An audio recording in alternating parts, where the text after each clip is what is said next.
Delight IAS पर आप सभी का एक बार फिर से बहुत बहुत स्वागत है।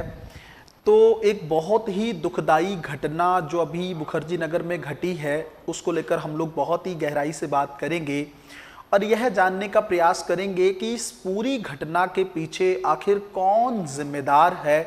क्या ऐसा कुछ करना होगा कि आने वाले समय में इस तरह की घटनाओं को रोका जा सके। आप लोग जो तस्वीर मेरे पीछे देख रहे हैं ये दीपक कुमार मीणा हैं, ये उनके पिता हैं। ये राजस्थान के दौसा जिले के किसी गांव के रहने वाले हैं। ये यूपीएससी की तैयारी करते थे। 21 साल की ही इनकी उम्र है। इस साल इन्होंने घर पे रहकर ही यूपीएससी की तैयारी की। प्रीलिम्स एग्जामिनेशन क्वालिफाई करने के बाद मेंस की तैयारी के लिए ये दिल्ली के मुखर्जी नगर में आकर रहने लगे। मेंस एग्जामिनेशन होना था, उससे पहले ही इनकी जो है एक हिसाब से ऐसे समझ में आ रहा है कि इनकी जो डेड बॉडी मिली है, अब वो आत्महत्या है हत्या है उसको लेकर तो हम लोग बात करेंगे ही, लेकिन उनका जीवन जो है एग्जामिनेशन से पहले ही खत्म हो गया। हुआ क्या था, नॉर्मली इनके परिवार का कहना यह है कि ये रोज रात में 8 बजे के आसपास घर पर कॉल करते थे। किसी इंस्टीट्यूट में तैयारी कर रहे थे और उसी की लाइब्रेरी में दिन रात पढ़ाई कर रहे थे। बहुत अच्छे से मेहनत कर रहे थे। फर्स्ट अटेम्प्ट में ही इनको क्वालिफाई करने का एक मन में एक उमंग थी, एक जोश था। तो ऐसी कहानी हुई कि 11 और 12 सितंबर को रात में कॉल जब नहीं आया तो फैमिली को थोड़ी चिंता होना स्वाभाविक थी। तो परिवार के कुछ लोग जो हैं 13 सितंबर को दिल्ली आए। दिल्ली आने के बाद पीजी पहुंचे, जिस पीजी में ये रहता था, और उस पीजी से पता चला कि लगभग पिछले 2 दिन से इसका कोई अता पता नहीं है और कोई फ़ोन कॉल वगैरह भी नहीं आया है। फ़ोन स्विच ऑफ था, कुछ समझ में नहीं आ रहा था परिवार वालों को। परिवार वालों ने बहुत खोजा, पूरा दिल्ली खोजने का प्रयास किया जितना वो लोग एफर्ट कर सकते थे। 13 सितंबर को पुलिस थाने में इसको लेकर रिपोर्ट लिखवाई गई और मिसिंग की कंप्लेंट थी।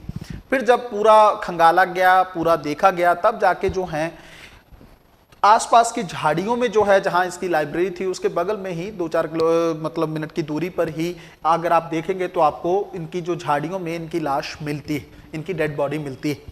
बड़ा सन्नाटा सा था। परिवार तो खैर उनके लिए तो गमगीन माहौल है ही, बट जिस तरीके से इस बच्चे को मारा गया है, जिस तरीके से ये चीज़ें की गई हैं, वो बड़ा ही अपने आप में बड़ा ही दुखदाई है, जिसको देखना या उस तस्वीर को देखना अपने आप में बड़ा दिल दहला देने वाला है। सबसे बड़ी चीज़ ये है, अभी कुछ भी कहना मुनासिब नहीं होगा कि क्या ये सुसाइड था, ये हत्या थी, लेकिन जिस हिसाब से डेड बॉडी मिली है उस हिसाब से कहीं से भी ऐसा नहीं लगता है कि ये डेड बॉडी है, मतलब सुसाइड है, इस इंसान ने अपने आप को मारा हो। आप खुद से सोच के देखो एक बार, एक ऐसा बच्चा जिसकी उम्र अभी 21 साल की है ना, अभी यंग है, युवा है, और फर्स्ट ही अटेम्प्ट में उसको मेंस लिखने का मौका मिल जाए और वो दिन रात मेहनत कर रहा हो, तो उसको किस चीज़ का डिप्रेशन होगा। आप खुद से सोचिए। आपको लगता है कि कोई तनाव इस बच्चे को होगा और वो उसके चलते अपने आप को मार लेगा, और वो भी मुख्य परीक्षा से पहले। ये तो समझ में आता है कि मुख्य परीक्षा दी हो, रिजल्ट ना हुआ हो, उसका तनाव हो जाए तो इंसान खत्म कर ले अपने आप को, तो समझ में आता है। फिर इतना क्या हो गया, जीवन में कई बार फेलियर्स के बाद इंसान ऐसा कोई कदम उठाता है, असफलताओं के चलते उठाता है, बट ये तो सफल हो रहा है ना, तो इसको क्या प्रॉब्लम है। दूसरी चीज, इस तरीके से जिस तरीके से जो है जो एसिड का इस्तेमाल किया गया है ताकि बॉडी पूरी तरह से गल जाए, वो ये तो नहीं कर पाएगा ना। तो कहीं ना कहीं पे ये इसमें लगभग अगर आप देखेंगे तो ये क्लियर है कि ये आत्महत्या का केस तो नहीं है, ये जान ली गई है, इसकी हत्या की गई है। अब इसके पीछे कौन से लोग हो सकते हैं, और इस तरह की चीजों को हमें थोड़ा सा डिटेल में समझने का प्रयास करना होगा।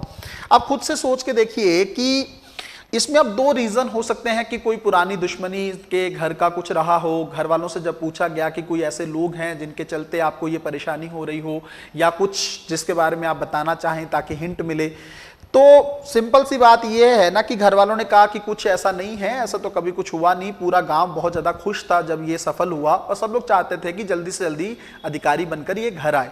तो फिर किसने मारा दीपक को, ये सबसे बड़ा सवाल है।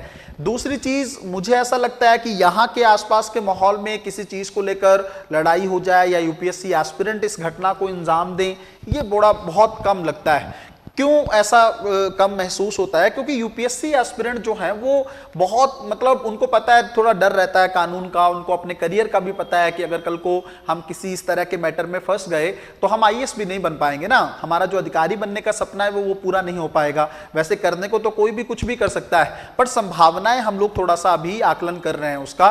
तीसरी चीज हो सकता है किसी और समस्या के चलते इसकी जान ली गई हो, आपस में किसी चीज को लेकर बहस हो गई हो। अब ये सब तो काम है पुलिस का, लेकिन आप एक चीज समझिएगा, भारत में इस तरह की जितनी भी घटनाएं होती हैं, ज्यादातर मामलों में पुलिस या ये सब जो सिस्टम है वो उसको आत्महत्या का नाम देने का प्रयास करता है, जो कि सरासर गलत है ना।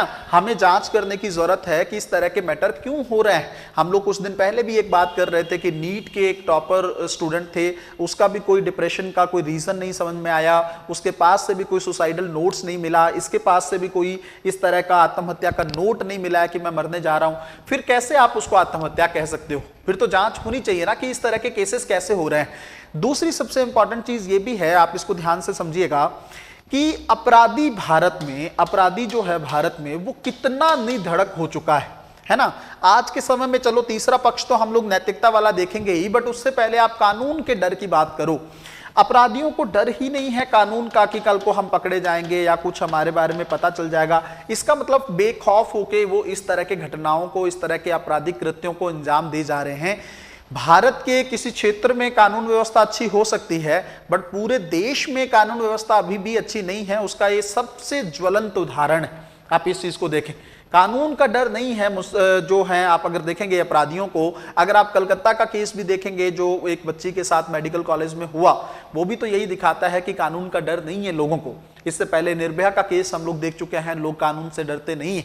तो हमें सबसे पहले कानून का डर जो है, खास करके अपराधियों में, आम इंसान में तो चलो होना ही चाहिए, होता भी है उनके अंदर, बट अपराधी अगर नहीं डर रहा है कानून से, इसका मतलब कानून व्यवस्था में बड़े स्तर पर खामी अभी भी मौजूद है।